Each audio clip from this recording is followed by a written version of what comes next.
आप देख रहे हैं प्रेस एक्सप्रेस।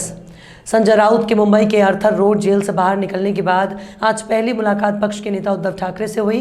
इस संदर्भ में उद्धव ठाकरे और संजय राउत द्वारा पत्रकार परिषद भी रखी गई। इस दौरान उद्धव ठाकरे केंद्र सरकार और ईडी पर जमकर बरसे, कहा कि विपक्ष को दबाने के लिए ईडी का इस्तेमाल गैर कानूनी रूप से किया जा रहा है और कहा कि आने वाले समय में जनता को सोचना होगा कि इस ईडी का क्या करना है, कि देश को ऐसी जांच एजेंसी की जरूरत है क्या जो सुपारी लेकर काम करती है। सुनिए उद्धव ठाकरे और संजय राउत ने इस पूरे मामले में क्या कहा। और ये सिर्फ मेरी अकेले की भावना नहीं, हमारे पूरे ठाकरे परिवार और शिवसेना परिवार की भावना है।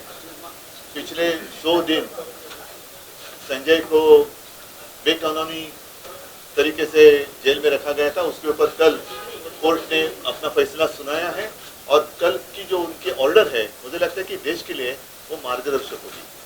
और ये जो सरकार है सिर्फ राज्य की नहीं केंद्र की, लगता है कि ये जो केंद्रीय संस्थाएं इनके पालतू जानवर हो गए, पालतू जानवर, तो उनकी भी एक जना मराठीत विश्वासार्हता म्हणतो वो तो खत्म हो चुकी है। और अब किसी ने पूछना चाहिए कि इसी तरीके से अगर ईडी अपना कामकाज करती रहेगी तो क्या ईडी कार्यालय बंद होना चाहिए क्या? क्योंकि ये काम जो पुलिस या उनकी ओर से जो उम्मीद रहती है, ये पुलिस का काम या केंद्रीय जो संस्था है उनका काम नहीं है, ये डकैत जैसे काम हो रहा है। सुपारी घेऊन काम करण्याचं या यंत्रणा काम करत असेल तर त्या केंद्राच्या यंत्रणा होऊ शकत नाही आणि मग ह्या यंत्रणा बंद का करू नये असा देशातल्या जनतेने एक प्रश्न विचारला पाहिजे ना। आपकी तरफ से आप या आदित्य जी जा रहे हैं, शामिल होंगे? मेरी 2 दिन पहले जिस दिन राहुल जी महाराष्ट्र में आए उसी दिन उन्होंने मुझे फोन किया, आमंत्रित किया और मैंने उनको नम्रतापूर्वक यही कहा कि मेरा अभी बाहर आना जाना इतना शुरू मैंने नहीं किया है, तो हमारी ओर से आदित्य तो जरूर आएंगे और हमारे जो वरिष्ठ नेता है वो भी जाएंगे। राउत साहेब, तुम्ही स्वतः जाणार आहात का भारत जोडो यात्रेत सहभागी? पक्षाने मला सांगितलं मी जाईन। राउत साहेब, एक प्रश्न आहे, तुरुंगवास म्हणजे एकांतवास असतो, बराच वेळ असतो, त्यावर विचार करण्यासाठी एकांतवास खडतर असतो। म्हणजे मी तुरुंगात हाच विचार करतो की 10-12 वर्ष सावरकर कसे राहिले, लोकमान्य टिळक मंडालेत कसे राहिले, किंवा आणीबाणीच्या काळामध्ये इतर बंदी कसे राहिले, वर्षानुवर्ष लोक राहत असतात। मी 100 दिवस राहिलो, पण तिथे एक तास हा 100 दिवसासारखा असतो, एक तास हा 100 दिवसासारखा असतो। लक्षात अशा परिस्थितीमध्ये या देशातल्या राजकीय कैद्यांना राहावं लागतं। मी स्वतःला वॉर प्रिझनर मानत, युद्ध कैदी। राउत साहेब, हा जो अनुभव आहे पुस्तक येणार आहे, पुस्तक तयार झालंय ना। नक्कीच हे अनुभव असतात ते लोकांपर्यंत पोहोचवायचे असतात। 2 पुस्तकं मी तुरुंगात तयार केली, वेळेचा सदुपयोग व्हायला पाहिजे। मी लिहिणारा माणूस आहे, एकतर मी तुरुंगामध्ये सतत वाचण्याचा प्रयत्न करत होतो। जे मी वाचलं आणि त्या पुस्तकातलं किंवा वर्तमानपत्रातल्या ज्या बातम्या किंवा पुस्तकातली ज्या काही महत्त्वाच्या गोष्टी मला आवडल्या आणि ज्या लोकांपर्यंत सुद्धा गेल्या पाहिजे, जे लोकांचं वाचन कमी झालं, तेवढ्याच गोष्टी मी माझ्या डायरीत लिहिलेल्या आहेत। त्याचं पुस्तक काढावं असं मला वाटतं की लोकांपर्यंत पोहोचावं। अशा अनेक गोष्टी आहेत की ज्या हल्लीची मुलं वाचत नाहीत, तरुण लोक वाचत नाहीत, ज्या माझ्या वाचनात आल्या। इतिहासासंदर्भातली काही नवीन माहिती आहे, काही राजकीय माहिती असते, काही इतर घडामोडी असते। म्हणजे मी एक फार सुंदर बातमी वाचली त्या काळामध्ये आणि मी गंमत मला वाटली त्या बातमी, तुम्ही पण वाचली असे कदाचित, पण तुम्ही विसरला असाल। केरळमध्ये एका मंदिरामध्ये एक शाकाहारी मगर होती, तिचा मृत्यू झाला। अनेक वर्ष ती मगर ही शाकाहारी नसते, ती प्रसादावर जगली गेले 50-100 वर्ष, फक्त जे लोक प्रसाद द्यायचे त्याच्यावर जगायचे। तिचा मृत्यू झाला। त्यानंतर त्या मंदिराच्या व्यवस्थापनाने आणि संपूर्ण त्या गावाने तिची अंत्ययात्रा काढली, तिचे अंत्यसंस्कार केले हिंदू पद्धतीने। ती बातमी जी आहे मला खूप ती लक्ष वेधून घेतलं माझ्या। अशा अनेक प्रकारच्या बातम्यांची मी टिप्पणी केली आणि त्याचं पुस्तक यावं असं मला वाटतं। ते येईल। ईडीच्या कारवाईवर काही पुस्तक लिहितात ते येईल ईडीच्या कारवाईवरती काल काही- न्यायालयाने दिलं. त्यांचा जो व्यक्तिगत अनुभव होता ईडीच्या बाबतीतला, भेटलेले व्यक्ती अशा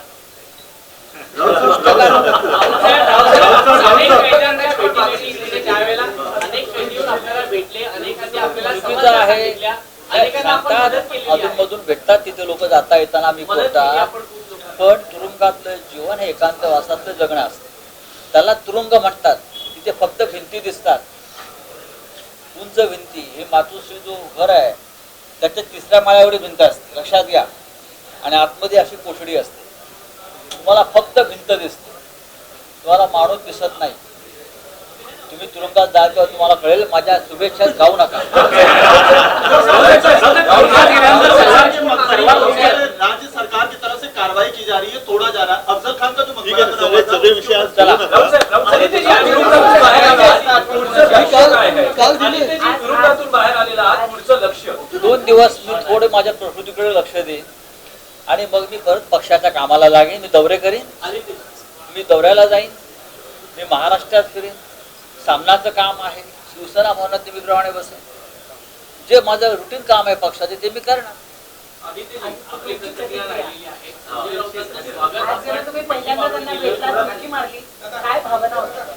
मला वाटतं 2 गोष्टी आहेत. एक, आपल्याला सर्वीकडे दिसत असेल टायगर इज बॅक. दुसरं म्हणजे राऊत इज नॉट आउट. आणि तिसरी गोष्ट सगळ्यात महत्वाची आहे, जी ह्या पूर्ण जे काही घडामोडी झाल्या त्याच्यातून दिसत आहे, हे मी सतत आपल्याला देखील सांगत आलोय, वेगळ्या वेगळ्या पत्रकार परिषदेत असेल, इंटरव्ह्यूजमध्ये असेल, की ज्या कारणाने आणि जसं राजकीय लोकांना आज छळलं जात आहे, त्यांच्या मागे केसेस, तडीपाऱ्या वगैरे सगळं लावलं जात आहे, उद्या पत्रकार म्हणून आपल्याला देखील तेच सामोरी जायला लागणार आहे. कारण कुठे ना कुठेतरी आपल्या देशात लोकशाही आणि संविधान हे संपून टाकण्याचा प्रयत्न हे नुसतं आपल्यासमोर नाही तर जगासमोर होत आहे. आणि ह्याच्यात आपल्याला सर्वांना नागरिक म्हणून आवाज उठवणं गरजेचं आहे आणि याला लढा देणं गरजेचं आहे. कारण आपण जर गप्प बसलो तर प्रत्येकाचा आवाज दाबला जाईल. जो कोणी सत्य बोलतोय त्याचा आवाज दाबला जाईल, जो कोणी अन्यायाविरुद्ध लढतोय त्याचा आवाज दाबला जाईल.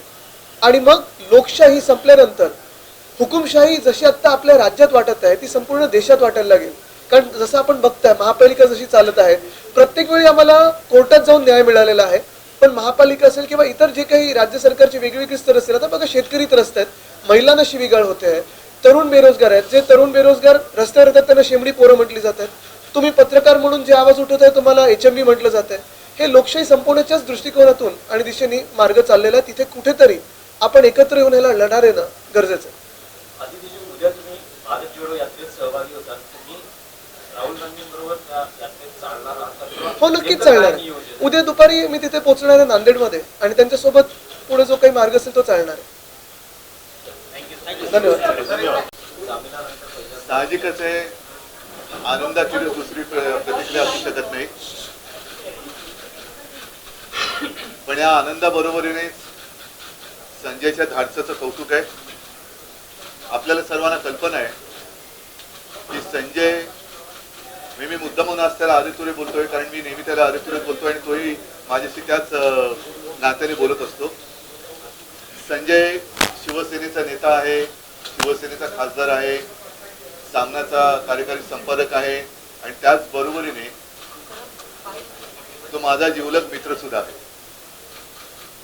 आणि मित्र तोच असतो की जो संकटाच्या काळामध्ये न डगमगता लढत असतो. तसा हा लढणारा मित्र संकटात केवळ सोबतच नाही राहत आहे, तर तो लढतोय.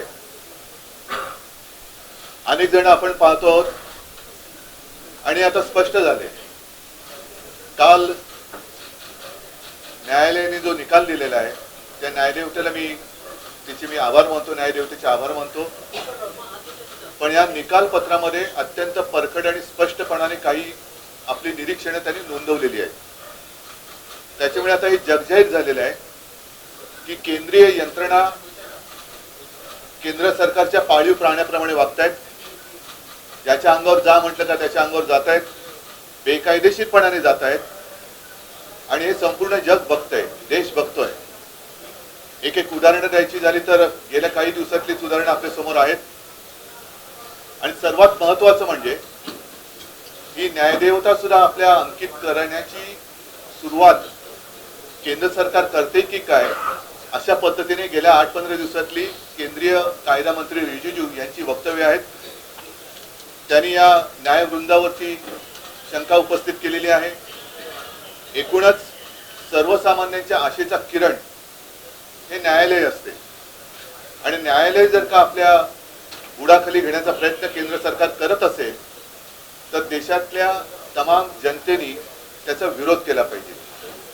न्यायदेवतेचं महत्त्व, तिच्यावरती भाष्य करणं हा सुद्धा गुन्हा आहे आणि त्याच्यावरती केंद्रीय मंत्रीच, कायदा मंत्रीच भाष्य करतायत, हा गुन्हा होऊ शकतो की नाही याची दखल न्यायदेवता घेईलच.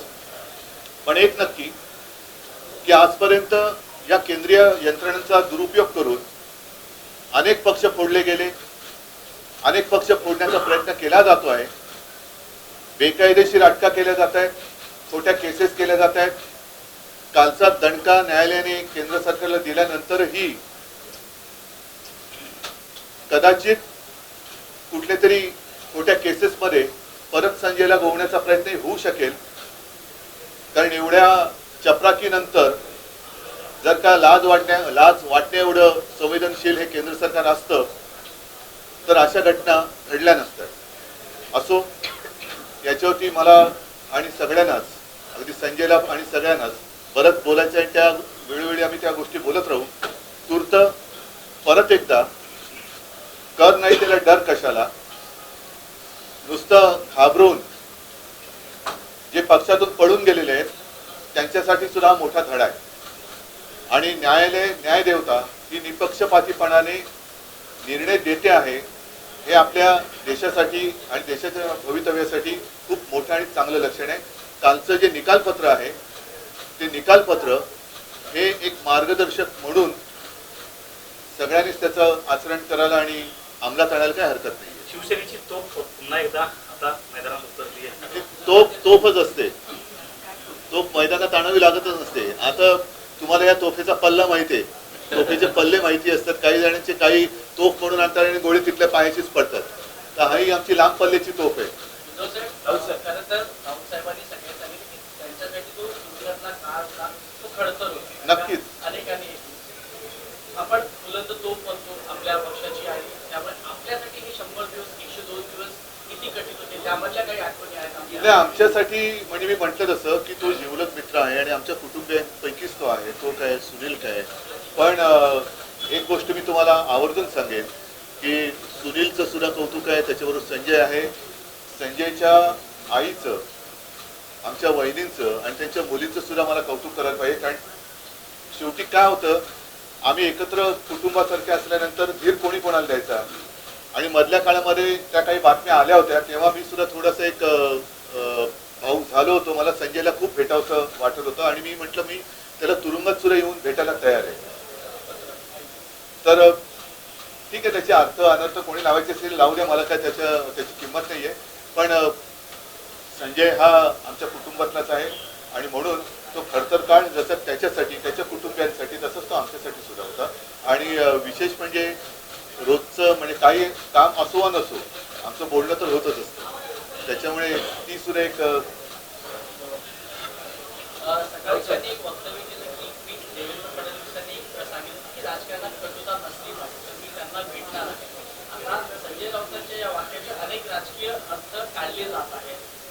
आपण कसं बघतो? बघा, संजय राऊत माझ्या बाजूला बसलेला आहे आणि त्याला करायचं तर उघड आणि परफटपणाने करतो. जर त्याला आत्ता जाऊन तिकडे तुम्हाला जर का कोणाला असं वाटत असेल की मी पण बघितलं शहा, मोदी आणि देवेंद्रला भेटणार, तिकडे जाऊन जर का त्याला आता मांडोली करायची असते तो 100 दिवसात तुरुंगात राहिला नसता. पण त्यांनी दाखवून दिलेलं आहे की न डरता कसं आपण जिंकू शकतो, कसं लढू शकतो. हे चांगलं उदाहरण त्यांनी केवळ महाराष्ट्रापुरतंच नाही तर देशात पुढे उभं केलेलं आहे. आणि म्हणून मी म्हटलं ना की आपचे सुद्धा लोक लढतायत. तेलंगणामध्ये केसीआर त्यांनी तर ते सगळं प्रकरणच, लाचखोरीचा प्रकल्प व्हिडिओ सगळ्यांच्या समोर आणलेले आहे. तिकडे सोरेनला लढतायत, छळतायत, ममता दीदींना छळतायत. तर हे सगळे एकत्र झाले तर केवढी मोठी ताकद या देशात उभी राहील याची कल्पना अजून या बेबंद किंवा बेधुंद झालेल्या राज्यकर्त्यांना आलेली दिसत नाहीये. राऊत साहेब, उद्धव ठाकरे, त्यांचे कुटुंबीय तसंच पक्ष या संपूर्ण संकट काळात तुमच्या पाठीशी उभा राहिला, स्वतः उद्धव ठाकरे तुमच्या घरी येऊन कुटुंब आहे कुटुंबियांना आमचं. भेटून सकाळी गेले. म्हणालो की आम्ही कुटुंब आहोत, सगळे फॅमिली आहे, परिवार ज्याला म्हणतो हा परिवार आहे. आणि मी तुरुंगात गेलो, मला खात्री होती की हा संपूर्ण उद्धवजी असतील, आदित्य असेल, वहिनी असतील, हे माझ्या कुटुंबाची काळजी घेतली. त्या एका हिमतीवर मी तुरुंगात गेलो. आणि मी असंही सकाळी सांगितलेलं आहे की पक्षासाठी, शिवसेनेसाठी, म्हणजे ह्या आमच्या शिवसेनेसाठी मूळ मला 10 वेळा जरी तुरुंगात पाठवलं तरी मी जायला तयार. शेवटी कधीतरी पक्षासाठी त्याग करण्याची वेळ येते. ती जर माझी तयारी नसेल माझ्यासारख्याची, तर मला गेल्या 40 वर्षात पक्षाने जे दिलं आहे भरभरून, बरं का, त्याच्याशी ती कृतज्ञता आहे. बाळासाहेब ठाकरेंपासून उद्धवजींपर्यंत आणि आता आदित्य सुद्धा, ही जे महान असं नातं या पक्षाचं आहे ते सदैव टिकलं पाहिजे. आणि आम्ही सगळे जे आहोत, सगळे किती मोठे झालो, किती सर्वोच्च स्थानी पोहोचलो, तरी हे आम्हाला ज्या पक्षाने दिलेलं आहे त्या पक्षाशी बेईमानी करणं आणि काहीतरी मला कुठून तरी सुटायचं आहे, मुक्तता व्हायचं आहे, मी केलेल्या पापापासून मला मुक्ती हवी आहे, म्हणून माझ्या पक्षाच्या, ज्याला मी आई मानतो पक्षाला, त्याच्या पाठीत खंजीर खुपसणे आमच्या रक्तात नाही. माझ्यासारखे असंख्य लोक आहेत, मी एकटा नाही. एक सांगतो मी, तुम्ही काल पाहिला असेल चित्र, म्हणजे जो आनंद लोकांना झाला माझ्या सुटकेनंतर, हे सगळे शिवसैनिक आहेत. आणि ते अचानक रस्त्यावर आले सर्वत्र, मलाही कल्पना नव्हती. जेलच्या बाहेर मलाही माहीत नाही, जेलच्या बाहेर पडायला मला 2.5 तास लागले काय, फक्त त्या दारातून बाहेर यायला 2.5 तास. मला गाडीत जाता येत नव्हतं. रस्त्यावर जागोजाग लोक टीव्ही बघून रस्त्यावरती उतरले. हे जे प्रेम आहे हे शिवसेनेवरचं प्रेम. आणि शिवसेना महाराष्ट्रात एकच आहे, गट वगैरे नाही, हा गट तो गट नाही, शिवसेना ही शिवसेना. त्याचं नेतृत्व उद्धव ठाकरे करतायत. तुमचा दुसरा प्रश्न, मी जे म्हणालो की महाराष्ट्रातल्या राजकारणातली कटुता संपवावी असं विधान जे केलेलं आहे राज्याचं उपमुख्यमंत्र्यांनी, ते महाराष्ट्राच्या परंपरेला शोभणार आहे. आणि त्या संदर्भात सामनामध्ये गळगलेख सुद्धा आल्याचं वाचलंय मी तुरुंगात. आणि ही भूमिका आहे की महाराष्ट्राची संस्कृती आहे, आम्ही राजकीय लढाया लढू. मी त्यांना यासाठी भेटणार आहे असं म्हणालो की काही शासकीय पक्ष राज्य तेच चालवत आहेत. राज्य कोण चालवत आहे? राज्य बाकीचे असेच उदारतायत. काही प्रश्न आहेत. मी तुरुंगात असताना मला काही प्रश्न तुरुंगातले दिसले, कर्मचाऱ्यांचे प्रश्न आहेत तुरुंगात. आणि मला असं वाटतं की गृहमंत्री म्हणून त्यांच्या समोर हे प्रश्न मांडले पाहिजे. तुरुंगात गेलेल्या माणसाला जे आयुष्य भोगावं लागतं, तुरुंगातले जे कर्मचारी आहेत त्यांच्या वाट्याला ज्या यातना आहेत, मी त्या डोळ्याने पाहिल्या आहेत. आणि सगळे प्रश्न मी एक लोकप्रतिनिधी म्हणून त्यांच्यासमोर जर मांडायला गेलो तर त्यात चुकीचं काय? ते राज्याचे प्रमुख आहेत. आणि जर त्यांनी शपथ घेतलेली आहे घटनेची, कोणी असेल तर ते राज्याचे आहेत, पक्षाचे नाही. तुरुंगात असताना आपण तुरुंगात होता त्या काळात शिवसेना हे नाव आणि चिन्ह गोठवण्याचाही प्रकार झाला ना. तुम्ही म्हणतात वारंवार शिवसेना शिवसेना हा उल्लेख करतात, पण निवडणूक आयोगानं चिन्ह आणि नाव गोठवलं. या देशाची घटनाच गोठवण्याचा प्रयत्न होतो. जी पवित्र राज्य घटना आहे, आमच्यासारख्यांना बेकायदेशीरपणे अटक होणं ही राज्य घटना गोठवण्याचाच प्रकार आहे. राज्य घटना जर या देशात किंमत नसेल, त्या देशाचा जो ते स्ट्रक्चर आहे, संसदेचा असेल, लोकशाहीचा असेल, ते राहते कुठे? ठीक आहे, आता हा विषय आज बोलण्याचा नाही आहे. मी परत एकदा, मला आनंद आहे, मी घरी आलो, माझ्या परिवारामध्ये आलेलो आहे आणि मला भरभरून प्रेम मिळालं. आदित्य माझी वाट बघत होता. सकाळी मला तेजसचा फोन आला लवकर आज 7 वाजताच, काका मी तुझी काल रात्री वाट पाहत होतो, मला तुला भेटायचं आहे, पण मी आज बाहेर जातो आहे म्हणून तुझ्याशी बोलतो आहे, बरं का. आणि त्यांनी माझ्याशी 15 मिनिटं गप्पा मारल्या कालच्या सगळ्या वातावरणावर, शिवसेनेवर. अनेक आम्ही सकाळी गप्पा मारल्या लवकर. कोर्टानं काल जी निरीक्षणं नोंदवली गेलेली आहेत त्यामुळं एवढं स्पष्ट होते की काही प्रमाणामध्ये मानवी हक्कांचं उल्लंघन झालेलं आहे. तुमचे जे मानवी हक्क आहेत ते कुठे डावलले गेले. मानवी हक्क आणि स्वातंत्र्य, लिबर्टी हा शब्द आहे. या संदर्भात मी बघा असं आहे की शेवटी हे काय कोर्टाची ऑर्डर आहे, न्यायमूर्तींची ऑर्डर आहे. मी त्यांना काय नमस्कार केला कृतज्ञता म्हणून, मला डोळे भरून आले सगळं पाहून. तेव्हा कोर्टानं सांगितलं की आभार कसले मानता, माझं कर्तव्य आहे न्यायदेवतेचं. तुमच्या प्रकरणामध्ये मला स्पष्ट दिसत आहे की अन्याय झालाय, मेरिट आहे तुमचं, म्हणून मी हा निकाल देतो आहे. जर मी असा प्रकारचा निकाल दिला नसता तर या देशातील जनतेचा न्यायदेवतेवरील विश्वास उडून जाईल, अशा प्रकारे त्यांनी सांगितल्याचं ऑर्डरमध्ये आहे. याच्यापेक्षा मी जास्त बोलणं योग्य नाही, कारण ती ऑर्डर माझ्या संदर्भात आहे.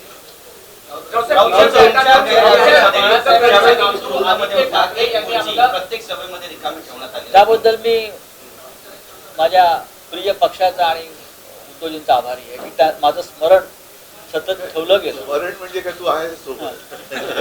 प्रत्येक वेळेला आपलं काल औरंगाबाद जितक्या जोशात जल्लोषात स्वागत झालं तितक्याच मातोश्रीमध्ये देखील झालं. आदित्य ठाकरेंच्या भेटीने बरेच काही अर्थ निघालेले आहेत. आपल्या त्यावेळीच्या भावना काय होत्या? कधीच्या ज्यावेळेला आदित्य ठाकरेंच्या या हातामध्ये मशाल आता पुढे जाईल. राव साहब, आपकी जेल से बाहर आते ही फडणवीस जी ने भी एक ट्वीट किया और लिखा no one will be spared, no one will be spared. अब चाहे लोग उसपे वो भी आ गए, उसपे वो भी आ गए. इतना उन्होंने ध्यान में रखना चाहिए, क्योंकि दिन हमेशा बदलते रहते हैं. आज का दिन, कल का दिन, उसमें अंतर हो सकता है, और उनका ट्वीट का अर्थ यही है कि वो भी उसमें है या होंगे. सर, एक बड़ा इल्जाम ये लगाया उद्धव जी कि पिछले 28 सालों में मुंबई पुलिस की छवि है वो बहुत बिगड़ी है. नहीं, देखो मुझे ऐसे लगता है कि आज के दिन इसी विषय पर हम बात करेंगे, और मुझे लगता है कि बात हो चुकी है. काफी सारे प्रश्न आपके मन में है, हमें भी कुछ कहना है, लेकिन सब एक साथ कहेंगे तो मैं संजय राउत साहब 103 दिन के बाद जेल से बाहर आए, आपकी भावनाएं जो है वो हिंदी में एक बार बता दीजिए सर. जैसे कि आपने सुना, जिस तरीके से उद्धव ठाकरे जी और संजय राउत जी का जो है प्रेस कॉन्फ्रेंस यहाँ पे संपन्न हुआ. कल जो है उन्हें बेल मिली पीएमएलए कोर्ट द्वारा, और जज ने जो है सिरे से इस केस को नकार दिया. उन्होंने कहा ईडी से कि अगर कोई तथ्य नहीं है तो आपने इस मामले को यहाँ तक क्यों लाए. उसके बाद में कहीं ना कहीं पीएमएलए कोर्ट से ईडी ने रुख किया मुंबई हाई कोर्ट का. मुंबई हाई कोर्ट की जो महिला जज हैं उन्होंने साफ शब्दों में कहा कि जो फैसला 1 महीने में नहीं हो पाया वो 1 घंटे भर में कैसे मैं कर दूं. तो इसके लिए जो है आज की तारीख दी गई है और आज फिर से सुनवाई होनी है इस पूरे मामले को लेकर. जिस तरीके से संजय राउत जी का आना हुआ, उसके बाद में जो उद्धव ठाकरे जी की जो सूचना है उसमें जिस तरीके की खुशी की लहर दौड़ पड़ी, और उद्धव ठाकरे जी ने खुद साफ शब्दों में कहा कि हमारी तोप जो है फिर एक बार दहाड़ेगी और जो विरोधियों पर बरसेगी और उन्हें दिखाएगी कि किस तरीके से कट्टर शोषणिक किस तरीके से कार्य करते हैं. और उन्होंने कहीं ना कहीं ईडी के कार्यशैली पर भी सवाल खड़े किए कि ये सरकारी जांच एजेंसी जिस तरीके से कार्य कर रही है उस पर जो है सीधे उन्होंने सवाल उठाए कि कहीं ना कहीं आने वाले समय में जनता को ये विचार करना पड़ेगा कि ईडी जैसी संस्था देश में चाहिए या नहीं चाहिए, जो कि देश हित में नहीं, जो विरोधियों को खत्म करने के लिए, सत्ताधारियों के लिए काम कर रही है. कैमरामैन सटविलकर के साथ शैक्षिक की रिपोर्ट, प्रेस एक्सप्रेस, मुंबई. वहीं संजय राउत ने अपने जेल के अनुभव के बारे में कहा कि जेल का 1 घंटा 100 दिन के बराबर है, और संजय राउत ने कहा कि 2 दिन में अपना इलाज करवाऊंगा और दोबारा पहले की तरह आपके सामने नजर आने वाला हूं. वहीं आदित्य ठाकरे ने कहा कि tiger is back. Aditya Thackeray ने कहा कि देश भर में संविधान को खत्म करने की साजिश की जा रही है. आज विरोधियों को निशाना बनाया जा रहा है, कल आपको भी निशाना बनाया जाएगा. इसलिए लोकशाही को बचाना ज़रूरी है और सभी को एकजुट होकर इस तनाशा सरकार के खिलाफ लड़ना होगा. मुंबई से प्रेस एक्सप्रेस की रिपोर्ट.